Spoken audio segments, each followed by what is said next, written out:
Et voilà, il est l'or, mon seigneur. Vous venez de partout en France et vous, Sabrina, vous venez de Montpellier. Tout à fait. Parce que dans cette première partie, on va parler des villes du Sud. Alors, il y a Montpellier, on a aussi Narbonne avec Ludo. Bonjour Ludo. Bonjour. Eh oui, Narbonne, donc on resitue un peu pour ceux qui ne connaissent pas. C'est le carrefour de l'Europe du Sud, ça se trouve à peu près à... Ok, ça y est, non, je vois le carrefour de l'Europe du Sud.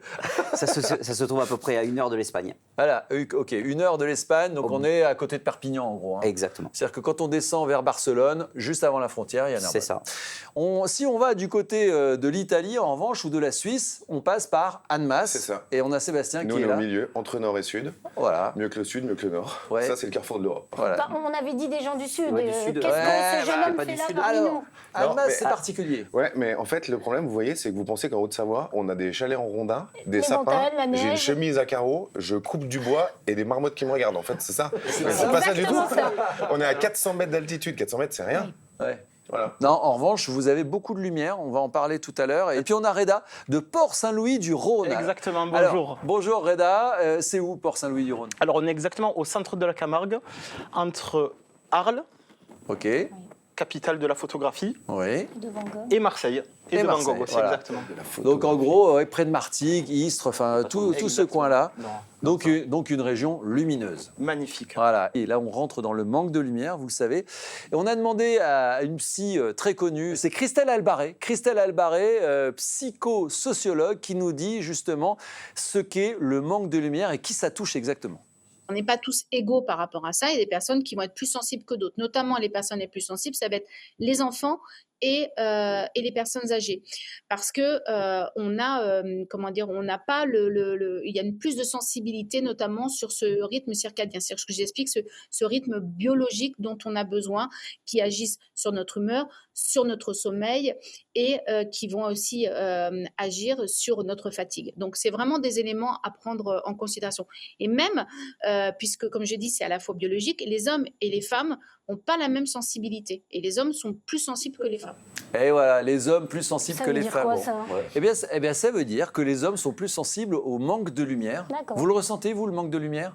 Ouais, des fois, effectivement, on est content de repasser à l'heure d'été pour avoir un peu plus de lumière dans la journée. Et... Je croyais que vous allez me dire que quand je monte de Narbonne à Paris pour enregistrer l'émission. Alors là, je l'ai senti, oui. Oui, là.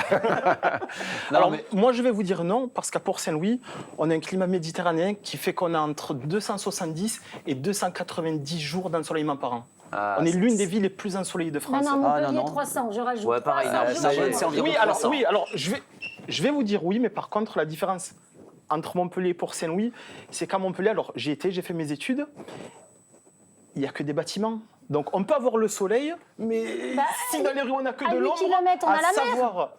Oui, alors nous on a la plage, il n'y a pas de souci.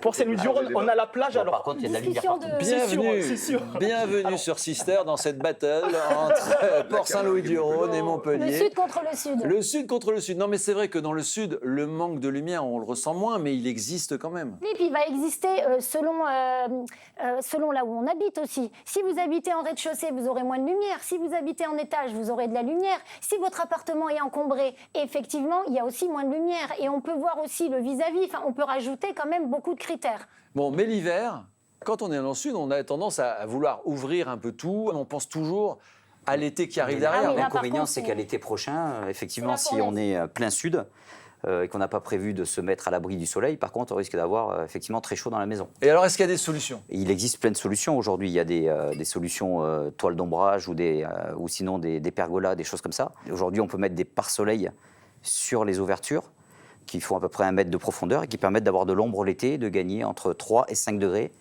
dans la maison l'été. Et donc, on retire l'hiver? Et non, puisque comme l'hiver, le soleil est plus bas, le soleil rentre dans la maison et là, on va récupérer un peu de chaleur. Alors, je C'est rajoute d'ailleurs pour l'analyse, le plein sud est très chaud parce que, effectivement, les rayons du soleil arrivent à la verticale. Mais là, si on met une ombrelle par-dessus, on peut couper le soleil. Par contre, l'exposition plein ouest où le soleil arrive, les rayons à l'horizontale, ça, c'est très dur à gérer. Dans le sud, c'est très dur. Donc, il faut venir en Haute-Savoie parce que ouest, nous, on n'a pas de problème comme Voilà. ça. Déjà, Là. tout est beaucoup plus simple.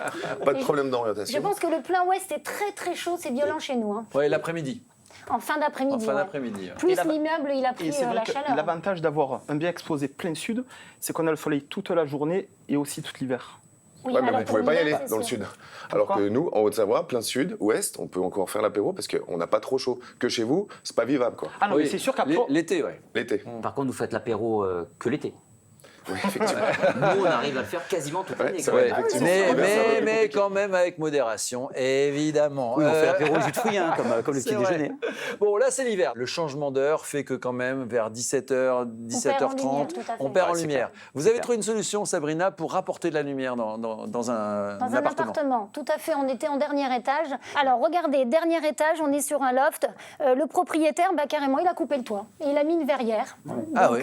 Forcément, là, la nuit, vous voyez les étoiles. C'est magnifique. Ouais, c'est magnifique Et c'est pas trop chaud. Et on Il a a mis. pas trop chaud. ça Alors, apporte- mais bien sûr que c'est trop chaud. Et regardez, l'été, on est d'accord. et voilà. Mais Ah regardez, oui. avec une petite télécommande, une petite toile, et ça règle le problème. Voilà, Du ça moins, règle on le problème. gagne.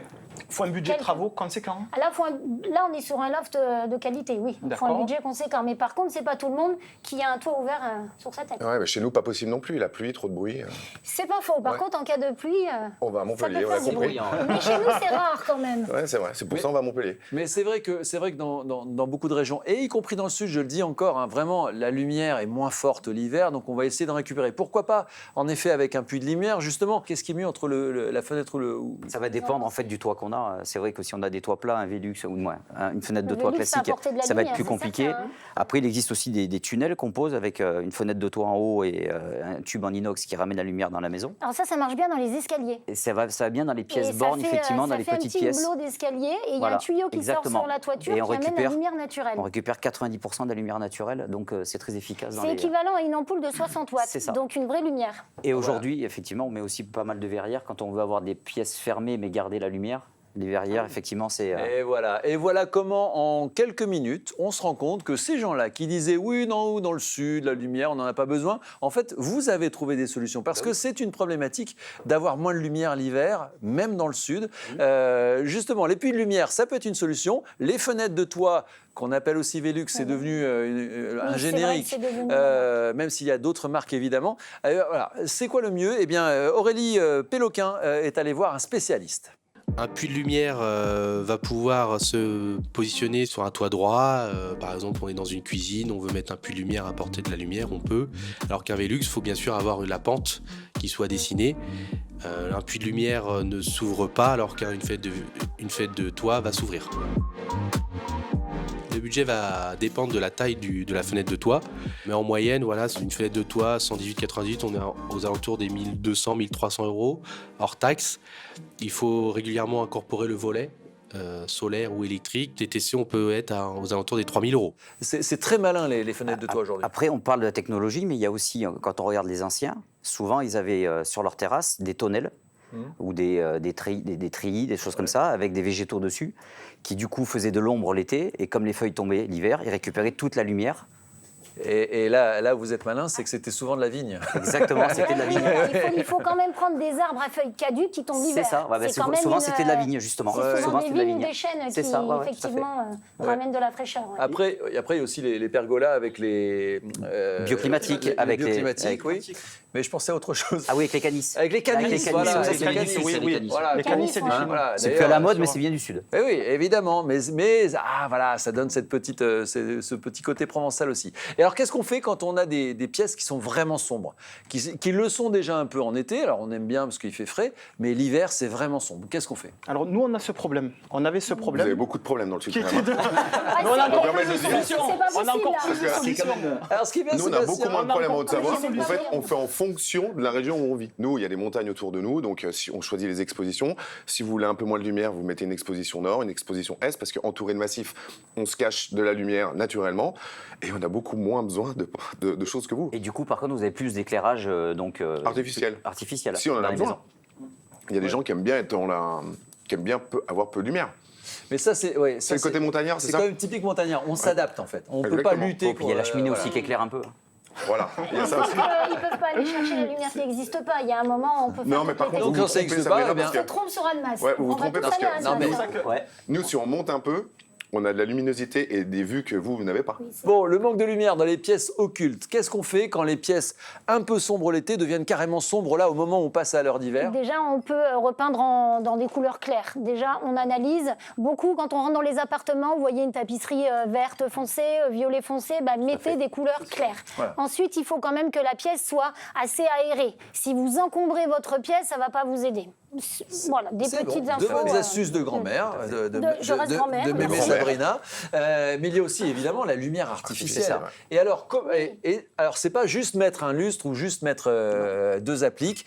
On est allé voir l'une des spécialistes justement dans on va dire la décoration luminaire. Elle s'appelle Virginie Kompalic et vous allez voir, elle travaille pour les plus grands et elle nous donne justement quelques astuces. Écoutez, ça va vraiment vous donner des tips, comme on dit, pour pouvoir bien éclairer chez vous. Alors pour une pièce complètement occulte, je pense que ce qui est important, c'est de multiplier les sources de lumière et de ne pas avoir justement un éclairage trop fort à un seul endroit qui écrase complètement la pièce, mais plutôt avoir quelque chose qui va donner de la profondeur et de l'éclairage indirect. Également peut-être d'utiliser des systèmes de variation d'intensité, comme une pièce qui serait éclairée naturellement par la lumière du jour, un espèce de scénario un peu comme ça, où en jouant sur les lumières, on peut créer un effet où la pièce n'est pas la même du matin au soir. Bon, on va en reparler de toute façon de cet éclairage artificiel, donc avec des ampoules à LED évidemment, parce que maintenant c'est devenu la norme, et on va rappeler aussi combien il faut s'équiper en LED. Alors on va en parler dans la deuxième partie de l'émission, parce qu'on va parler cette fois-ci des villes du Nord, des villes qui sont plus sombres. Alors ça peut être un cliché comme ça de dire qu'eux sont plus impactés par les problèmes de lumière. On a demandé là aussi à Christelle Albaré, notre psychosociologue, s'il y avait une différence justement entre les deux zones. Écoutez. Plus on est dans des pays qui manquent de luminosité, plus ils vont être sujets aux dépressions. On le voit notamment dans les pays comme la Norvège, par exemple, où il y a des périodes beaucoup plus longues où il y a un manque de lumière. Et il y a il y a des études qui ont montré qu'il y a un taux de suicide beaucoup plus important dans ces périodes du monde. Donc oui, plus on va être dans des villes, par exemple en France, où il y a un manque de lumière, la luminosité n'est pas la même. Quand on rentre, par exemple, dans ce changement d'horaire, les journées sont plus courtes, d'accord, avec de la lumière. Mais en plus de cela, quand on est dans le nord, la luminosité n'est pas la même. Elle est beaucoup moins franche que celle qu'on a dans le sud. Et ça peut avoir des incidents. Voilà, mais oui, même elle le dit. Je suis d'accord à 100%, parce que c'est vrai que le soleil agit directement sur l'humeur, le sommeil et la qualité de vie directement. Vous le savez, en chaque fin de partie, eh bien, on retrouve Alison Ginglin, qui est la spécialiste de l'investissement. Bonjour Alison. Bonjour Jean-Philippe, bonjour à tous. Alors Alison, qu'est-ce que vous faites, vous, quand vous arrivez dans une maison par rapport à la lumière? Et je crois que vous êtes déjà fait avoir, vous, par rapport à ça. Alors oui, effectivement, on ne peut rien vous cacher. J'ai eu récemment, il y a à peu près un an, première fois de ma vie où je me retrouve en location. Donc je visite un bien à 18h30, peut-être en plein hiver. Vous allumez les lumières, normal. Voilà, c'était allumé, très bien meublé et tout, super. Je prends l'appart. Et bien en fait, il s'est avéré que même en plein été, cet appart est noir, complètement noir. J'avais pris un appartement au rez-de-chaussée pour avoir un jardin avec. Et comme il y avait le balcon des autres appartements du dessus qui cachait mon immense baie vitrée, en fait, qui ne servait strictement à rien du coup, j'étais dans le noir toute la journée, je devais allumer la lumière. Résultat, qu'est-ce que j'ai fait? Je suis restée 6 mois et je suis partie. Donc voilà pourquoi, en tant qu'investisseur, la lumière est très importante parce que vous allez avoir beaucoup plus de turnover et du coup, votre rentabilité, elle va baisser. Donc il faut assurer la lumière. En plus, on l'a vu, tous ceux qui vous suivent sur les réseaux sociaux, ils sont très nombreux. On a vu que vous aviez là en ce moment une maison à Aix-en-Provence que vous êtes en train de refaire pour la revendre. Et vous avez tout ouvert. Ah, exactement. En fait, moi, je pense que les rayons du soleil n'ont quand même rien à voir avec recevoir de la lumière artificielle. Donc, moi, je suis pour les ouvertures. Vous nous donnerez vos lumières tout à l'heure en fin de deuxième partie. Bon, merci en tout cas. On a vu qu'il y avait des battles, ça, c'est bien. Voilà, vous êtes fiers de votre région. Je viens venir voir Annemasse comment c'est. Pas de problème, mais là, je vais rester, je vais m'occuper du Nord après. Oui, en fait, il est partout. Merci. Et bon retour dans le sud, évidemment, au soleil. Mais attention, parce qu'il y a toujours l'été, en effet, qui vous menace. Il ne faut pas trop ouvrir. Hein. D'ailleurs, c'est une des infos qu'on va retenir et qu'on va retrouver tout de suite, avant de retrouver Bruno. Bruno, avec l'invité du dimanche. C'est un homme de lumière. C'est même plus qu'un homme de lumière. C'est une drag queen de lumière. Elle s'appelle Birdie Lynn, avec Bruno. Merci. Parmi les villes les plus ensoleillées de France, on retrouve Marseille, Nice et Montpellier. D'ailleurs, les habitants des régions ensoleillées vivent en moyenne 5 ans de plus que ceux des régions peu lumineuses. Côté astuce, des stores électriques vous coûteront entre 500 et 1500 € selon les installations. Et niveau résultat, cette solution peut réduire la température intérieure de 2 à 5 degrés.